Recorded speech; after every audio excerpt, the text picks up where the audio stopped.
देश की जनता का खून चूस के वो 2 नंबर पे पहुंचे हैं और उनका जितना जो दिखा रहा है मार्केट, वो कोई बनाए थोड़ी है कुछ, वो तो सब शेयर मार्केट का अप एंड डाउन से चल रहा है। जिस दिन शेयर मार्केट टूटेगा ना, ढहेगा, जिस दिन शेयर मार्केट ढहेगा, आप समझ लो देश की जनता का करोड़ों रुपया लोन ही लिया हुआ है ना, सारे बैंक दिवालिये हो जाएंगे, ध्यान रखना।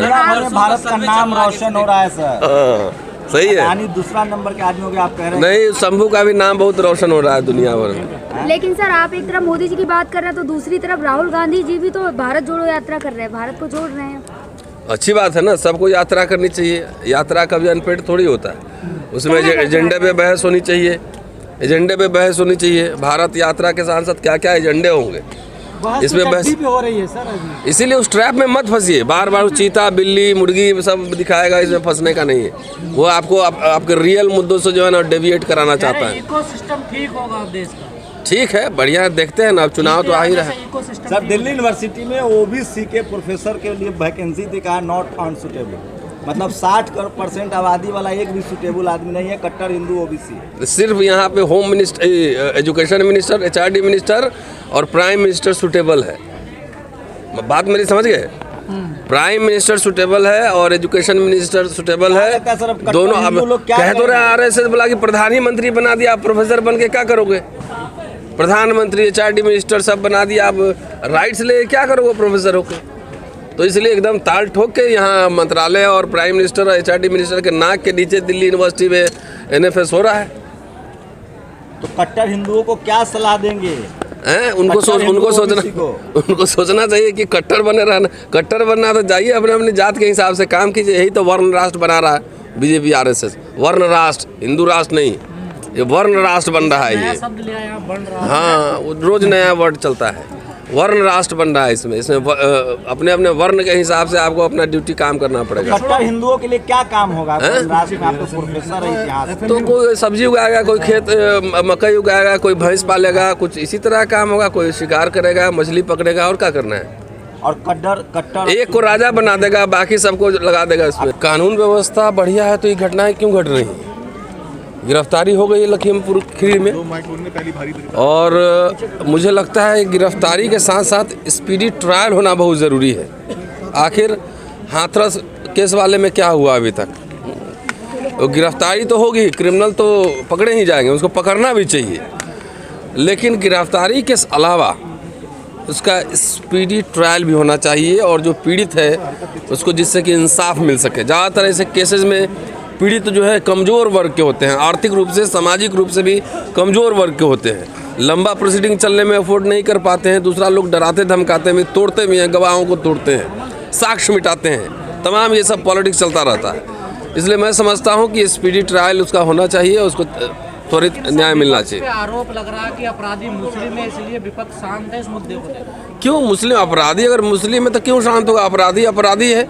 मैंने वीडियो मेरे यूट्यूब पे नहीं चला है, चला है ना उस पर कि अपराधी अगर है तो जात भी जाना चाहिए, तो सबका जात और धर्म एकदम क्लियर पता होना चाहिए। कौन लोग हैं, इसका पूरा डेटा, क्राइम जो ब्यूरो है वहाँ से डेटा निकालना चाहिए। इसमें मुसलमान होने या न होने से क्या फ़र्क पड़ता है? अगर मुस्लिम ही है तो उसको थोड़ी कोई डिफेंड करेगा। क्रिमिनल होता है। सर दलित आसान टारगेट है क्या? जाहिर है दलित आसान टारगेट है। वो आप बाबा साहब को पढ़िए, वो बहुत पहले लिख चुके थे कि जब उस पर हमला होता है ना तो उसको बचाने वाला जो है ना, कोई बदला लेने वाला भी नहीं होता है ना, बचाने वाला होता है। और ज़्यादातर जो दलित हैं वो खेतिहर मजदूर हैं। अगर किसी सवर्ण को लगता है कि ये दलित जो है विद्रोही हो गया है, विद्रोही मतलब ना हक मांग रहा है, वो तो खाली अपना वेतन पूरा मांग लेगा तभी लोग बोलेगा कि विद्रोही हो गया। तो जब लगता है कि विद्रोही हो गया है तो सबसे पहले उसका राशन पानी बंद कर देता है, राशन पानी बंद कर देता है, और कहते हैं कि ये असहयोग, ये बहिष्कार जो है ना, गांधी के असहयोग आंदोलन से भी ज़्यादा खूंखार तरीके से काम करता है। चलने नहीं देता अपने खेत में, सामान नहीं देगा, बहिष्कार कर देगा। तो इसीलिए ना इजी टारगेट है कि उसका संसाधन नहीं है। लेकिन सर हौसला तो बढ़ेगा ना, जैसे बिल्किस बानो केस में और दोषियों को छोड़ दिया जाता है, तो लोग जो इस तरह के लोग उनका तो हौसला बढ़ेगा। तो इस सवाल का तो जवाब मांगना चाहिए था सरकार के जो प्रवक्ता है उनसे मांगना चाहिए था, बीजेपी आरएसएस से मांगना चाहिए था। कि आप कानून का राज लगा रहे हैं और इधर 15 तारीख को लाल किला पे बैठ के जो है भाषण दे रहे हैं महिलाओं के ऊपर, और उधर जो है चुपके से जो है वो जितने उसमें क्रिमिनल थे सब उधर छोड़े जा रहे हैं, और उनको माला पहना के मिठाई खिला के फूल भी पहनाया जा रहा है। तो ये तो जो कंट्रडिक्शन है, द्वयम चरित्र है उनका, वो स्पष्ट रूप से सामने आ रहा है ना। लोग बेरोजगार हैं, भूखमरी से लोग मर रहे हैं, भूखे सोते रात। अब आपको चीता दिखाया जा रहा होगा इस समय, ये आप लोग इसमें बहस ही मत कीजिए। ये मोदी जी कुछ भी एक बात जो है वो ऐसे नहीं करते हैं, वो सब प्लान्ड होता है कि आप रोजगार पे बात नहीं करो, आप महंगाई पे बात नहीं करो, भ्रष्टाचार पे बात नहीं करो, इस तरह जो वायलेंस हो रहा है उस पर बात नहीं करो। चीता देखो, तो एजेंडा वो सेट करते हैं और आप लोग रिएक्ट करते हैं। मैं तो इन सवालों पर लिखता भी नहीं कभी। कह रहे हैं कि शेर चीता लाया है। हाँ, वो आवाज़ सुनिएगा, वीडियो होगा। चैनल ऐसे हैं, शेर छोड़े जाएंगे, चीते छोड़े जाएंगे, छोड़े तो गए, मोदी जी चीते ने छोड़े कैसे जाएंगे। उठाया तो मोदी चीते जी के तोड़ने जन्मदिन लगे। के अवसर पर अफ्रीका से लाए गए चीते हाँ। छोड़े जाएंगे। रोजगार कब छोड़ेंगे? अच्छा, रोजगार कब छोड़ेंगे जरा ये तो बताइए। चीते तो छूट गए, वो नाम ये भी ऐसे मंगाकर चीते तो छोड़ दिए।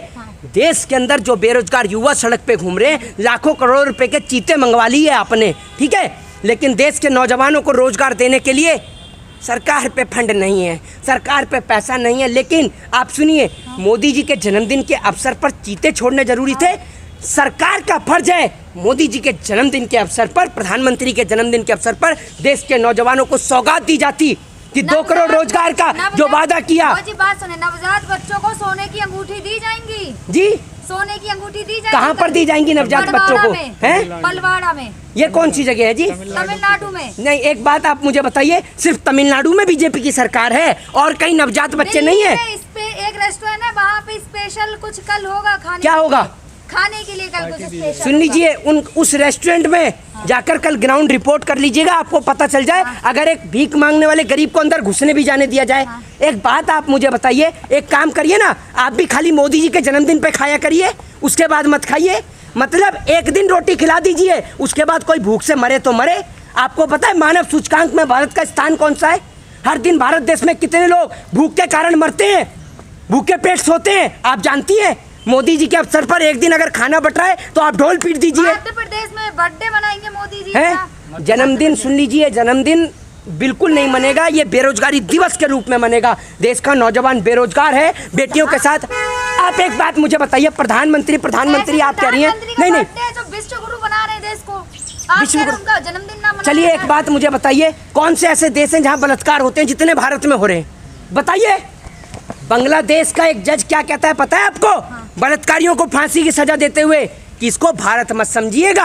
अब आप सोच लीजिए, जब इस प्रकार की बातें कही जा रही हैं तो आपको शर्म नहीं आती है? मोदी जी कल एक बार फिर अपनी माँ से मिलने जा रहे हैं जन्मदिन पर। वो क्या है, साल 6 महीने में, और कल जाएंगे, हो सकता है कल रो भी दें। साल 6 महीने का प्रोग्राम होता है और उसमें इतनी फोटोग्राफी होती है, इतनी फोटोग्राफी होती है जो आप ये समझ लीजिए पूरे साल नहीं होती है, पूरे साल की कसर पूरी कर देते हैं मोदी जी एक बार मिलने में। और कल जाएंगे, थोड़ा बहुत इमोशनली ड्रामा भी करेंगे, लेकिन देख लीजिएगा आप भी, ना तो लखीमपुर खीरी की बेटी के ऊपर बोलेंगे, अभी भी नहीं बोले हैं, अभी तक नहीं बोले हैं। वो व्यक्ति जो अंग्रेज हमारा खून चूस गए, उनके नाम पर ये एक दिन का राष्ट्रीय शोक घोषित करते हैं। लेकिन जब इस देश के अंदर हिंदुओं के सबसे बड़े गुरु, जिन हिंदुओं को ये बोलते हैं ठेका ले रखा है, उन हिंदुओं के सबसे बड़े गुरु महाराज स्वरूपानंद सरस्वती जी का जब निधन होता है तो एक दिन का राष्ट्रीय शोक घोषित नहीं किया जाता है।